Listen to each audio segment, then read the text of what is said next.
მაპატიეთ, რომ ყველას ვერ გეტყვით თუ როგორ მიყვარხართ და როგორ მინდა, რომ ყველა ბედნიერი იყოთ. ამას შემცნაცვლად ჩერნოვეცკის ფონდის ჟურნალისტი გააკეთებს. მადლობელი ვარ, რომ ჩემს ისტორიას მოისმენთ.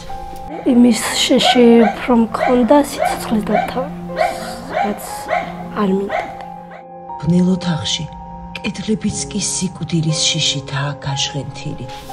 ძველი საათის ისრები წიკწიკებს. დრო არ ჩერდება. ნუ თუ ამ ახალგაზრდა გოგოს სიკვდილი უახლოვდება. მაკა მხოლოდ 24 წლისაა. ოდესღაც ის ქორწილზე, შვილებზე, ბედნიერებაზე ოცნებობდა.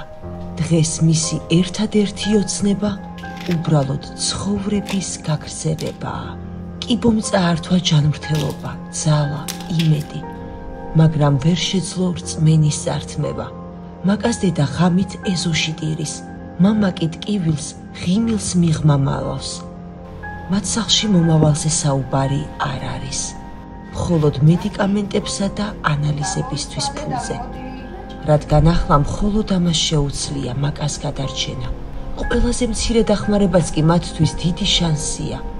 ეს არის შანსი მაკასთვის, რომ კიდევ ერთხელ თქვას, მე უბრალოდ სიცოცხლე მინდა. გადარიცხეთ ნებისმიერი თანხა ჩერნოვეცკის ფონდის ოფიციალური საიტის მეშვეობით.